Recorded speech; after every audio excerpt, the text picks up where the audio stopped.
Muy buenas tardes con todos. Mi nombre es Doménica Carelli España Cuásquer. Mi docente tutor es el doctor Jorge Castillo y a continuación les voy a brindar una charla sobre los tumores del sistema nervioso central. Los objetivos de esta charla son clasificar los principales tumores del sistema nervioso central, definir la localización y extensión de las lesiones, identificar las características relevantes de los tumores. Como primer punto tenemos la introducción. Los tumores del sistema nervioso central son lesiones benignas o malignas que afectan el cerebro o la médula espinal. Su diagnóstico depende en gran parte de las imágenes, especialmente de la TC y RM, ya que estas nos van a permitir valorar la localización, la extensión y el grado de malignidad y complicaciones de estas lesiones, además de que nos permiten reconocer con mayor detalle las características para poder darle un tratamiento adecuado a nuestro paciente. En cuanto a la comparación de TC contra RM, las dos van a tener diferente utilidad. La TC es útil en emergencias y en casos de hipertensión endocrinal. También tiene una ventaja bastante grande, ya que ésta sí detecta calcificaciones y distintos cambios óseos. Recordemos que la RM no detecta hueso ni es la ideal para usarla en esos casos ni en calcificaciones. La RM, en cambio, es una técnica de elección porque da mejor definición anatómica, ya que se puede evaluar eh, qué parte tanto está afectando en el cerebro y qué relación tiene con sus estructuras vecinas. Ahora vamos a conocer los aspectos de valoración radiológica en RM. Como primer punto tenemos la localización de la lesión.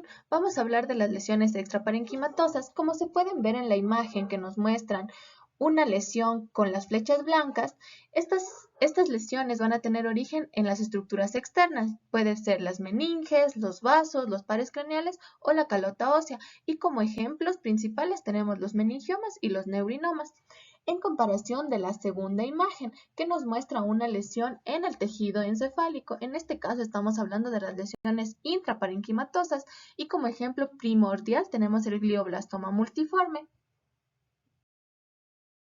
También tenemos la división intraventricular y extraventricular.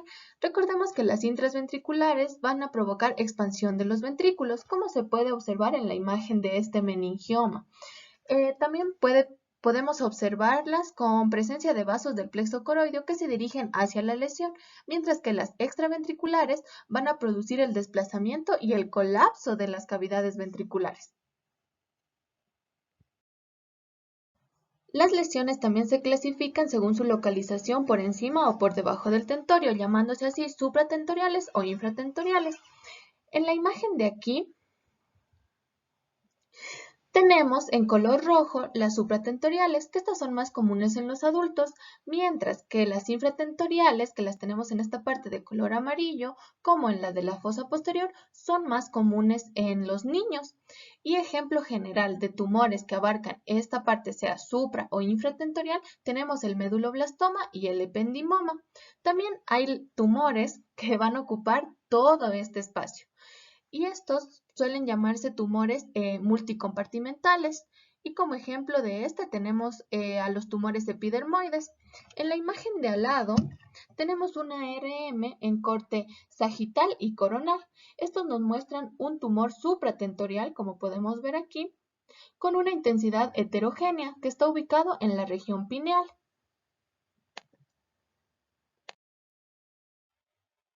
Ahora vamos a pasar a la intensidad en RM. Recordemos que en T1 vamos a ver siempre hipointensidad, mientras que en T2 hiperintensidad es para lo que se usa idealmente. Sin embargo, hay casos en los que podemos ver una alta intensidad en T1, que esto puede deberse a si el tumor tiene grasa, como en el caso de los teratomas, los lipomas, los dermoides, o también si el tumor tiene presencia de melanina, como en el melanoma o los melanocitos. Y también se ha logrado ver una señal alta en T1 en hemorragia en estado subagudo. Ahora, hablando de una baja intensidad en la señal en T2 que no sea hemorrágica, tenemos que nos va a indicar una alta celularidad, también una alta proporción núcleo-citoplasma o escasez de líquido extracelular.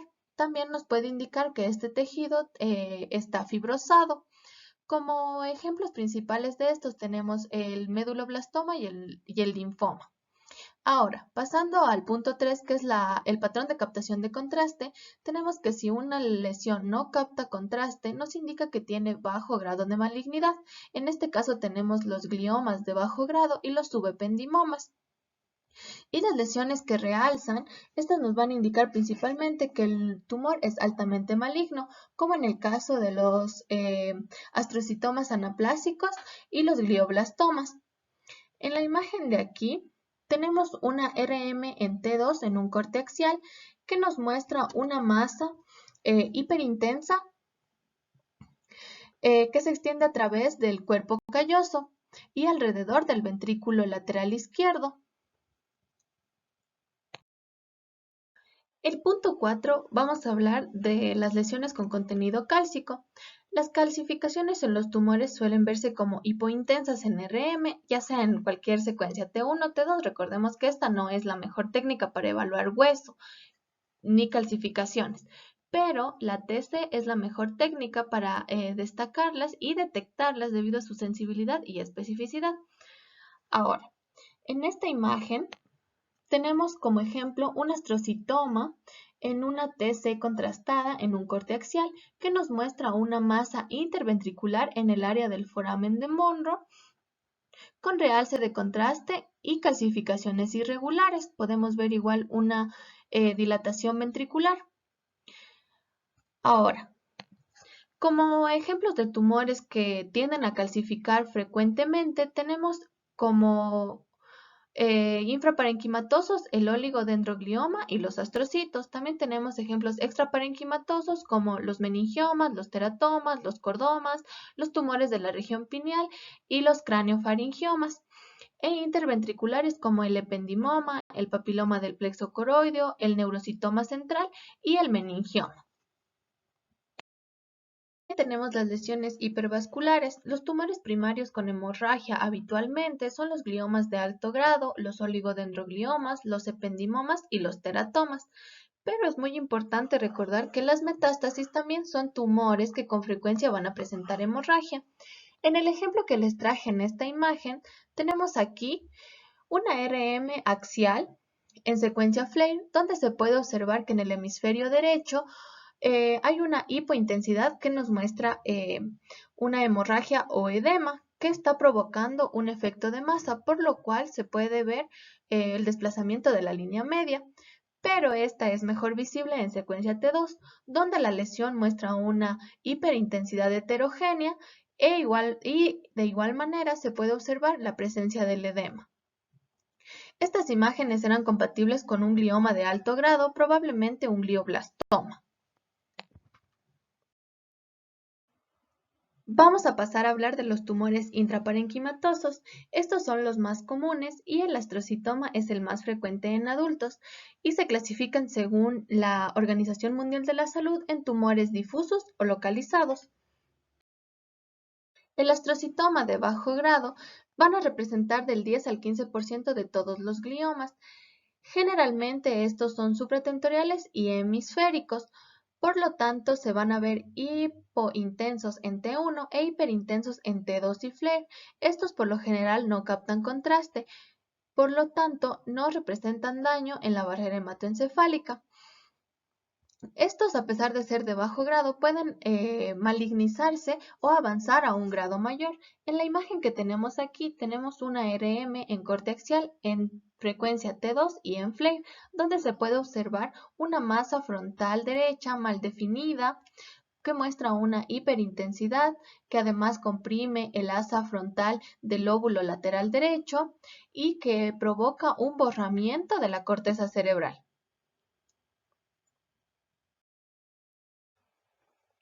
El astrocitoma anaplásico corresponde del 15 al 20% de los gliomas. Este puede tener áreas quísticas o un realce anular poco definido, ya que este infiltra los tejidos. La mayoría de los casos tiene que no capta contraste, ya que estos se desarrollan en vasos maduros y mantienen la integridad de la barrera hematoencefálica. En la imagen de aquí tenemos una RM, tanto contrastada y normal. Ambas son en T1, donde se puede observar una masa occipital con realce heterogéneo y focos hemorrágicos centrales con afectación maligna del ventrículo. En la contrastada se puede observar mejor la delimitación de la lesión, mientras que en la T1 solo podemos observar, aparte de la hipointensidad de la lesión, una hipointensidad más leve, por así decirlo, que nos muestra una hemorragia. El glioblastoma multiforme es el tumor glial más frecuente en los adultos, representando de un 60-75% de los gliomas y de un 15 a un 20% de los tumores intracraneales. Las localizaciones más comunes de estos van a ser los lóbulos frontales y temporales, además de la afectación de los ganglios basales. Estos pueden cruzar el cuerpo calloso dándonos el signo de alas de mariposa. Sin embargo, en los niños también puede comprometer el tronco encefálico y el cerebelo. En la imagen de aquí tenemos una RM en T1, tanto coronal como axial. Ambas son contrastadas, muestran una masa heterogénea que cruza el cuerpo calloso hacia los lóbulos frontales, como se puede observar mejor en la axial, con un realce periférico. Es irregular y podemos observar que nos da el signo de alas de mariposa, que es característico y patognomónico de este tumor.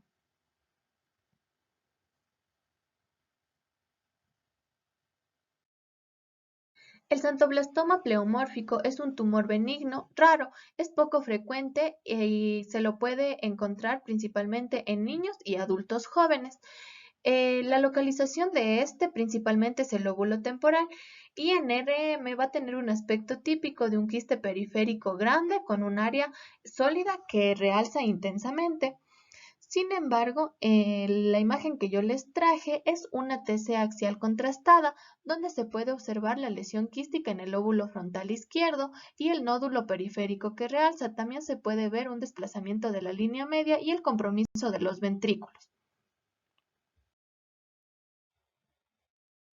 En cuanto al astrocitoma pilocítico, este va a ser un tumor de bajo grado y poca invasión. Este es típico en niños y adolescentes. Suele ser cerebeloso, con quistes y nódulos hipercaptantes.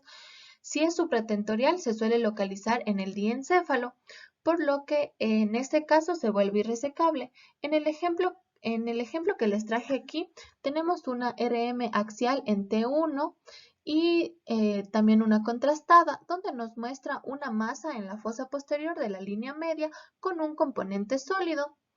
Y también se puede observar el componente quístico ubicada en el cerebelo y el cuarto ventrículo. En la imagen sagital se puede observar mejor que esta lesión ha provocado una hidrocefalia supratentorial. Este es el caso de un niño de 5 años.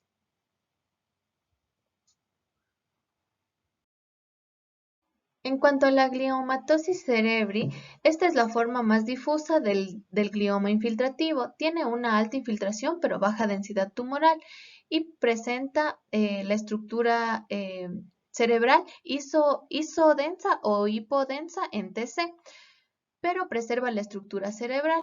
En la RM se ve más hipointensa en T1 e hiperintensa en T2 con efecto de masa. En la imagen que tenemos aquí tenemos una RM axial en T1 y en T2 que nos muestra una lesión subcortical izquierda mal definida que difumina la unión de la sustancia gris con la blanca del lóbulo temporal medio que no destruye la cortical. Mire. Aquí se puede ver en esta imagen la hiperintensidad, mientras que acá se ve solo una hipointensidad. Ahora vamos a hablar del oligodendroglioma. Este es un tumor cerebral de bajo grado específicamente 2, o variante anaplásica, que ya se lo considera como un grado 3. Es un marcador molecular característico ya que tiene una codeleción del cromosoma 1p y 19q. Este representa del 2.5 de los tumores cerebrales y del 5 al 6% de los gliomas. La ubicación típica de este tumor es el lóbulo frontal con compromiso de la cortical superficial. Las características radiológicas de este van a ser principalmente la presencia de calcificaciones en el 70 al 90% y del 20% de quistes. Además, puede presentar una posible remodelación de la calota craneal. En la imagen que tenemos aquí, podemos observar una TC axial que nos muestra una masa en el lóbulo frontal izquierdo con calcificaciones giriformes y prominentes que se extiende hacia el cuerpo calloso. Además, comprime los ventrículos y se puede observar que también está desplazando la línea media.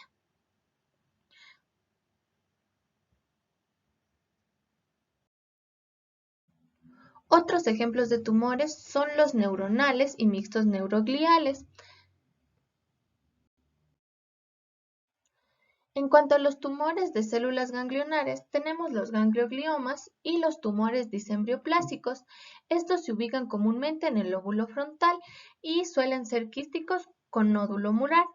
Tenemos aquí el ejemplo de un ganglioglioma donde se puede observar en una RM en secuencia T1 axial una lesión en la región temporal derecha con un componente sólido y un componente quístico, que se puede observar también heterogenicidad, mientras que en la imagen de al lado, que se trata de un disembrioplásico, tenemos una RM en secuencia T2 axial donde nos muestra una masa cortical hiperintensa.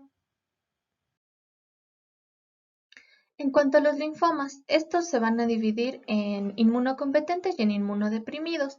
En cuanto a los inmunocompetentes, se va a presentar como una lesión sólida, única, profunda, principalmente en los núcleos basales y en el cuerpo calloso.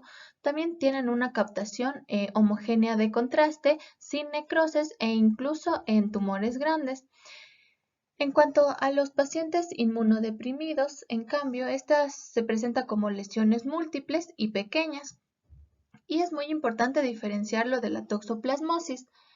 En, en el ejemplo que les traje aquí, podemos ver una RM axial en T2, donde se puede observar una masa heterogénea multilobulada centrada en el lóbulo frontal derecho que se extiende hasta el núcleo caudado, afectando el área periventricular y además afectando la línea media cerebral. Y aquí tenemos una imagen en DIWI, que igual tenemos la misma lesión, pero se puede observar en una diferente secuencia o modalidad, por así decirlo.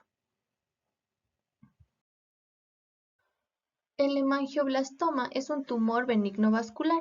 El tumor es intraparenquimatoso infratentorial más común en los adultos y predomina en los hemisferios cerebelosos.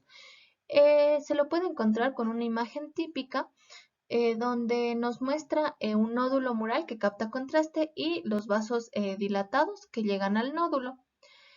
En el ejemplo que les puse aquí tenemos una RM axial, tanto en secuencia T1 como en T2, que nos muestra una lesión en la fosa posterior con un nódulo mural que se realza.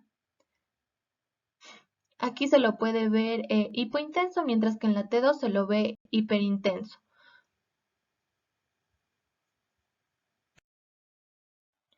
En cuanto al meduloblastoma, este es un tumor maligno de la fosa posterior más frecuente en niños.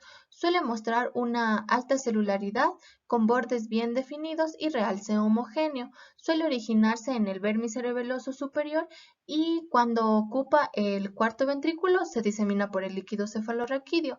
En la imagen que tenemos aquí tenemos una TC axial que nos muestra una masa hiperdensa en la fosa posterior sobre el tronco encefálico y el cuarto ventrículo, que dilata el ventrículo lateral y el tercer ventrículo. Aquí se puede ver que este tiene los bordes bien definidos y el realce sí es homogéneo.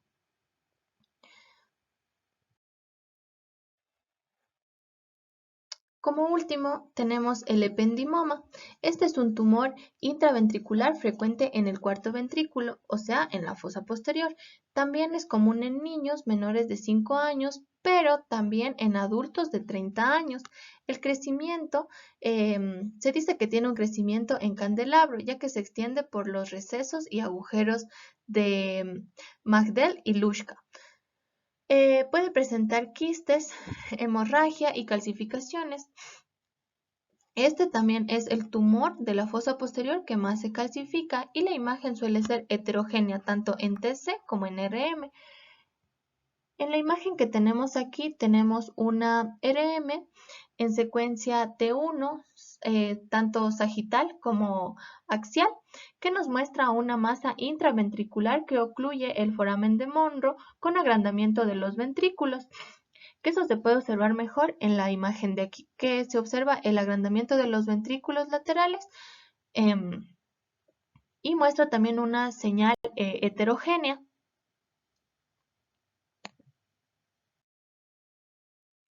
Ahora, pasando a los tumores extraparenquimatosos, tenemos al meningioma.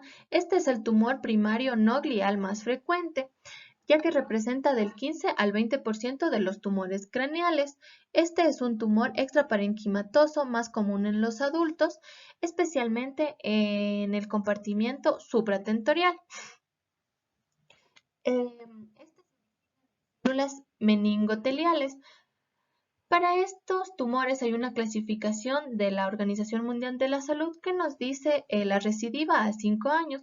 Cuando es un grado 1 que representa del 80 al 94%, la recidiva dentro de 5 años es del 5 al 7%, mientras que del grado 2, que es atípico, ya que solo hay del 5 al 7%, la recidiva es del 30%, mientras que en el grado 3, que son los anaplásicos, solo se presentan del 1 al 2%, pero la recidiva es del 75%.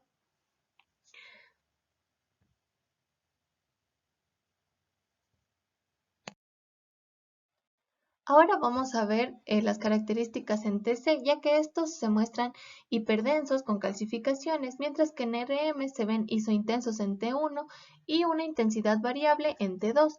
Además, captan contraste de forma intensa y homogénea. Estos suelen dar el signo de cola dural, que es el característico. Los márgenes son bien definidos y la base está en la dura madre. Si es típico o anaplásico, el realce es heterogéneo y hay un edema perilesional y márgenes polilobulados.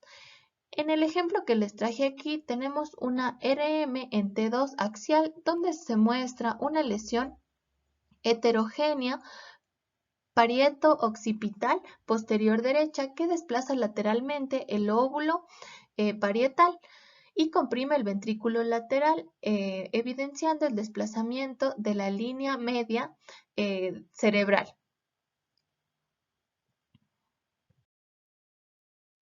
Los schwannomas son tumores de la vaina nerviosa de las células de Schwann, siendo el segundo tumor extraparenquimatoso benigno más frecuente.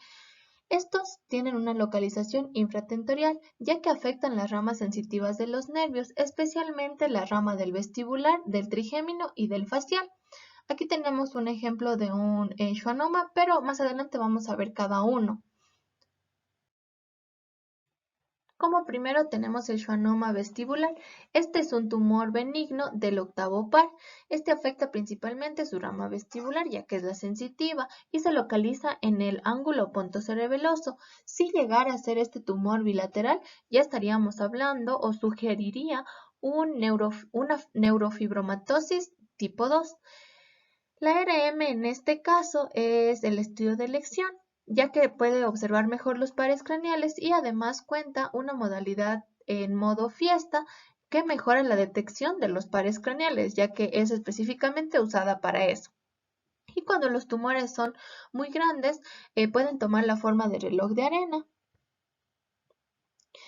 En cuanto a la imagen que les tengo aquí, Es una RM axial en T1 contrastada que nos muestra una masa extraaxial en el ángulo pontocerebeloso izquierdo con componentes quísticos que se extienden a través del conducto auditivo interno y este está realzado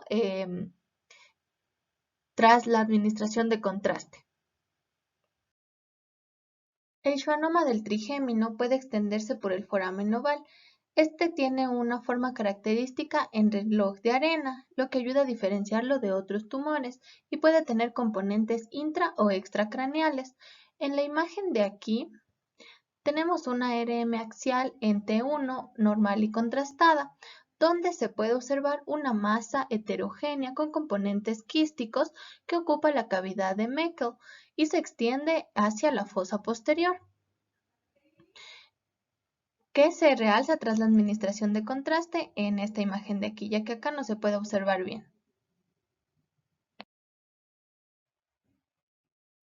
En cuanto al schwannoma del facial, este suele originarse en el conducto auditivo interno, a nivel de los ganglios geniculados, el oído medio y el canal facial. También suele observarse la dilatación del canal óseo por medio de la TC. En la imagen que tenemos aquí, tenemos una RM axial en T1 y en modalidad fiesta. Esta modalidad nos puede hacer observar mejor el área nodular anormal del tejido blando dentro del ganglio geniculado del nervio facial izquierdo. Mire, aquí está mostrando la fecha naranja y acá no se ve. Simplemente se ve una anomalía en el tejido blando.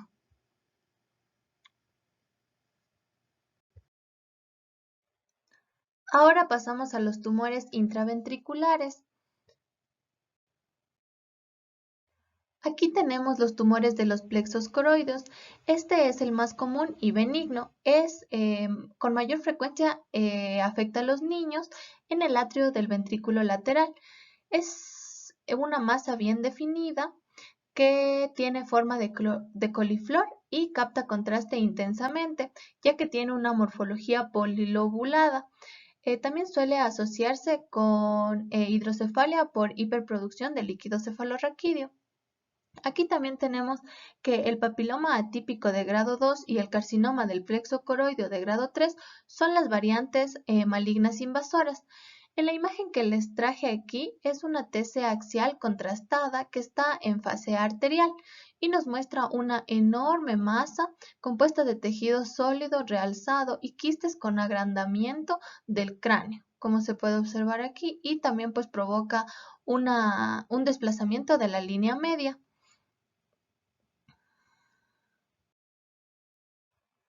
Vamos a hablar del neurocitoma central. Este afecta a jóvenes y adultos de mediana edad. Tiene el origen en ventrículos laterales y cerca del agujero de Monro. Además presenta un aspecto heterogéneo por quistes y calcificaciones. También puede provocar pequeños vasos tumorales y hemorragia. En la imagen que tenemos aquí se puede observar una RM en T1 axial que muestra una masa ventricular lateral izquierda de aspecto burbujeante que es atípica ya que la mayoría de los neurocitomas centrales más bien presentan un realce, pero en este caso estamos viendo un realce muy mínimo y suelen ocupar ya sea intraventricular o también suelen expandirse y ser extraventriculares y pues nos mostrarían igual la zona de la hemorragia.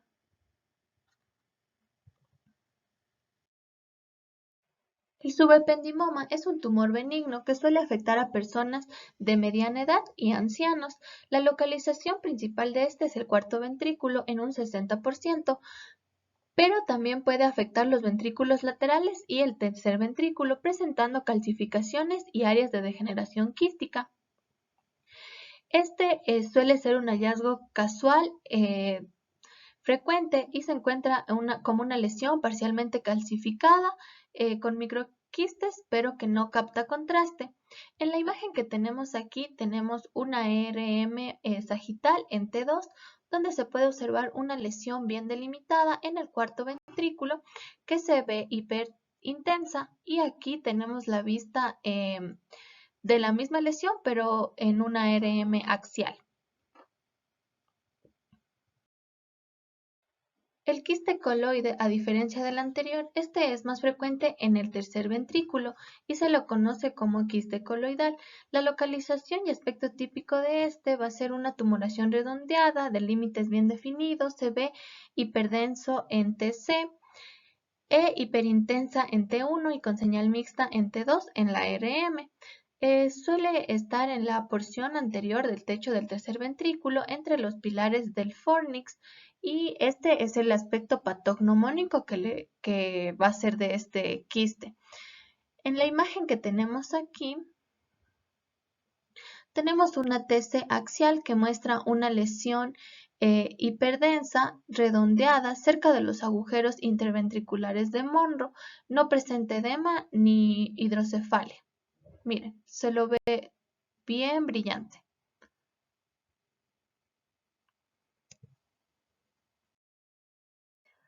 En cuanto a los tumores pineales, estos van a representar aproximadamente el 1% de los tumores cerebrales en los adultos, pero en niños su frecuencia va a ser mayor, representando el 10%. Estos van a ser principalmente tumores intracraneales. La localización principal de estos va a ser debajo del esplenio del cuerpo calloso, detrás del tercer ventrículo o encima del tectum mesencefálico. Los tipos principales de estos tumores vamos a tener los tumores germinales, también los derivados de las células pineales, el pineocitoma y el pineoblastoma. En la imagen que tenemos aquí, tenemos una RM sagital en T1, donde pues la lesión no se puede observar tan bien, por lo que en una T1 contrastada se puede observar que nos muestra una masa heterogénea de la región pineal que comprime el techo y la prominencia menor de los ventrículos, y esta pues es heterogénea también.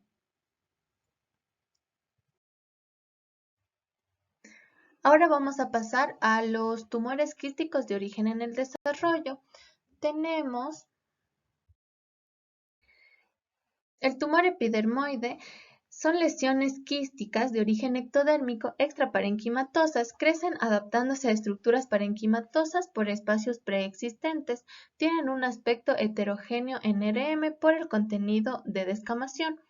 Para estos tumores es importante implementar la secuencia de difusión, o también llamada DIWI, ya que estas son muy útiles para la distinción de baja señal, es decir, de las hiperintensidades en difusión, para poder diferenciarlas en quistes aracnoides. Para que se entienda mejor, les voy a explicar en esta imagen.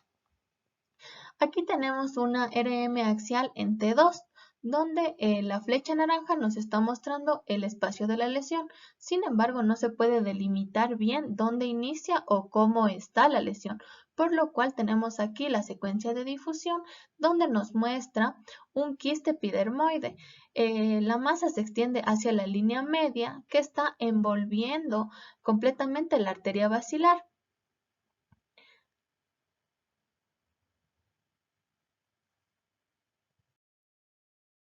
También podemos encontrar los tumores dermoide.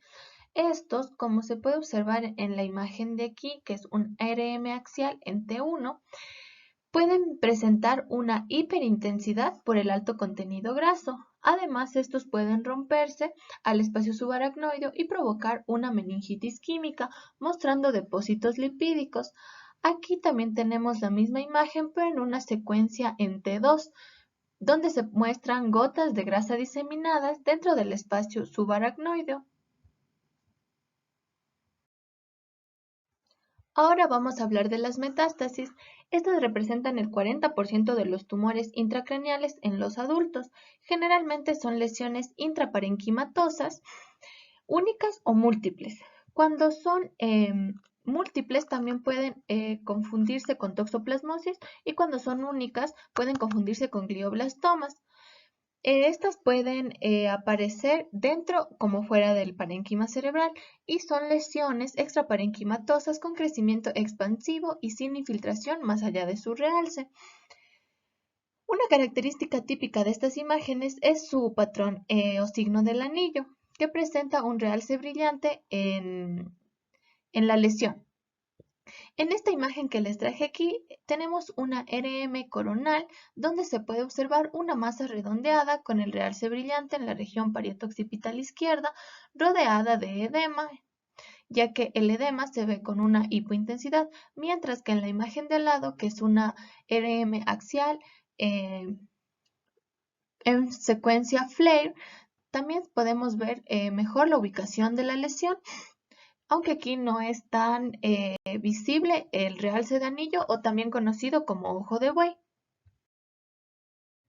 Como otro punto clave tenemos que es importante contar el número de lesiones. Si hay pocas, el tratamiento puede ser focal y si hay muchas, se requiere un tratamiento más generalizado. Recordemos que las metástasis pueden aparecer en cualquier parte del cuerpo dependiendo del tipo de cáncer que tenga el paciente y diseminarse o avanzar hasta aparecer en el cerebro. Los tumores de la región celar y paracelar, la mayoría son adenomas hipoficiarios en el 95% aproximadamente y se los puede clasificar según el tamaño y si son secretores o no. Los secretores por lo general van a causar síndromes hormonales. Ahora, brevemente vamos a saber que los microadenomas van a medir menos de 10 milímetros y los macroadenomas más de 10 milímetros. Una de las características importantes de los microadenomas es que en esta imagen de aquí vamos a encontrar el quiasma óptico y la hipófisis, la arteria carótida y el seno esfenoidal normal, mientras que los macroadenomas, las diferencias más importantes es que vamos a tener la presencia del quiasma óptico elevado y el adelgazamiento de la hipófisis. Ahora, estos cuentan con la clasificación de Hardy, donde el grado 0 nos muestra un microadenoma intracelular completo, el grado 1 que nos muestra una distorsión celular local, el grado 2 que ya nos indica una expansión local de la silla, en el grado 3 ya se puede observar una destrucción local de la silla, la invasión del seno esfenoidal y la invasión de los senos cavernosos. Y un tumor de grado 4 ya provoca una destrucción total celular. Ahora vamos a hablar del microadenoma hipoficiario. Como ya mencionamos anteriormente, estos suelen medir menos de 10 milímetros. Estos son unos tumores secretores principalmente de prolactina, hormona de crecimiento y ACTH, por lo que van a provocar ya sea galactorrea, amenorrea, síndrome de Cushing o gigantismo. En la imagen que tenemos aquí, tenemos que esta es una RM coronal contrastada y una sagital normal. Sin embargo, en la RM coronal contrastada se muestra una deformidad en el lado izquierdo de la hipófisis con heterogenicidad y desviación del tallo hacia la derecha.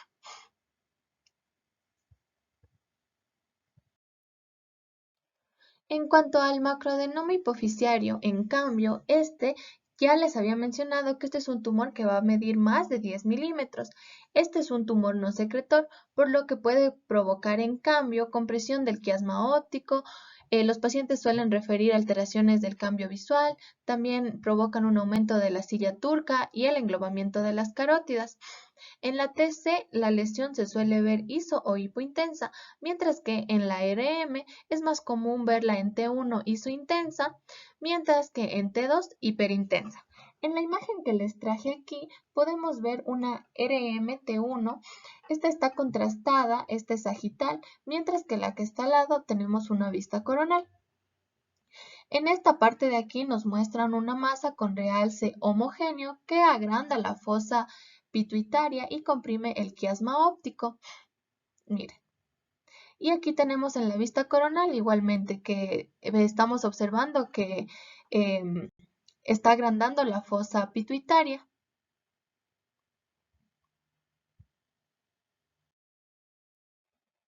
La apoplejía hipoficiaria es un sangrado agudo que cursa con un síndrome clínico que causa cefalea intensa, alteraciones visuales, oftalmoplejía, también alteraciones de la conciencia y déficits endocrinos. En TC esta puede verse hiperdensa, pero en RM depende del tiempo de evolución para verla hipo o hiperintensa. En la imagen que les traje, aquí tenemos una RM sagital en T1, esta está contrastada y también en una secuencia Flare. En la imagen sagital vamos a poder observar una masa ovoide en la fosa hipofisiaria con extensión notablemente supracelular. El quiasma óptico se encuentra notablemente comprimido por esta masa y se extiende hacia la cara superior de la masa. En la secuencia Flare podemos ver que esta masa presenta heterogenicidad, por lo cual podemos decir que se encuentra en diferente tiempo de evolución o que ya tuvo algún episodio antiguo y este es uno reciente. En cuanto al carcinoma hipoficiario y otros tumores, vamos a hablar principalmente del carcinoma. Este es raro y presenta del 0,1 al 0,2% de los tumores hipoficiarios. Estos son tumores secretores, ya sea de ACTH, PRL o TSH. Además, su diagnóstico se hace mediante metástasis sistémicas o por líquido cefalorraquídeo. En la imagen que tenemos aquí, se observa una RM axial y coronal, donde se observa una lesión expansiva bien delimitada que es hiperintensa tras la administración de contraste, localizada en la región de la silla turca y paracelar, que está comprimiendo el quiasma óptico y desplaza las estructuras adyacentes. Aquí se puede observar mejor. Aquí se puede ver cómo desplaza las estructuras y comprime el quiasma óptico.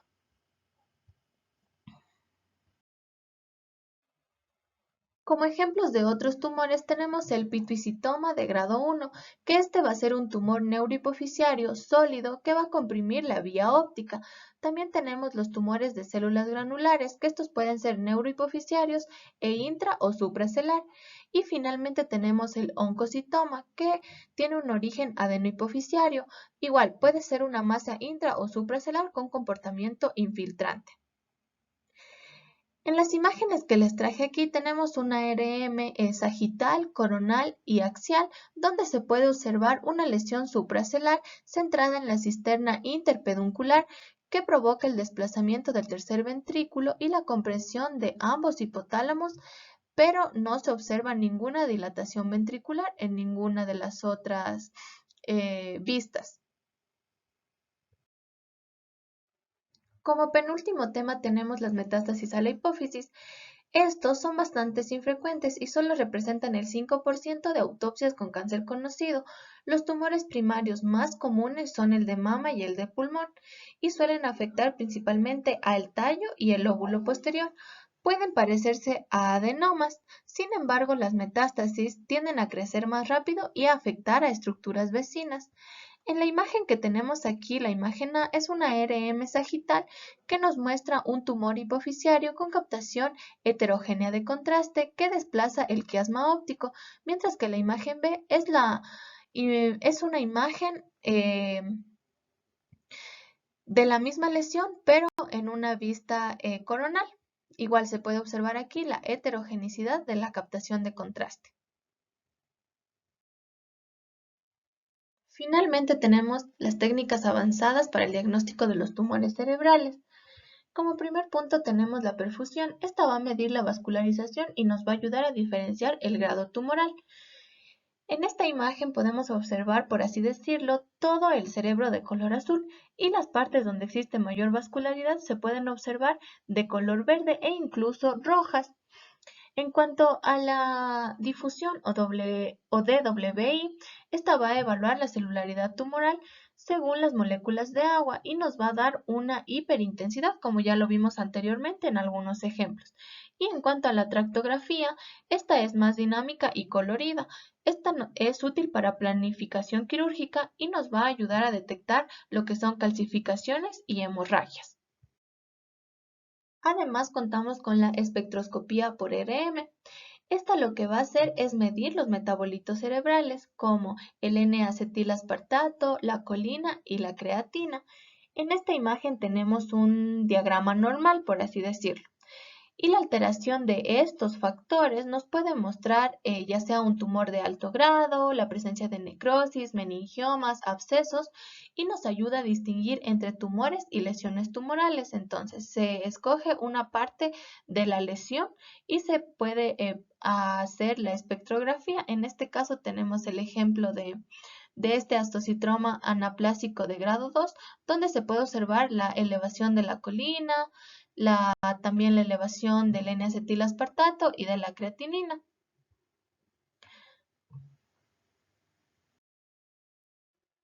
Eso sería todo de mi parte. Espero que les haya servido de mucho provecho esta charla. Sé que fue un poco larga, es compleja, pero quiero que se queden con lo más importante de todos estos temas. Muchas gracias.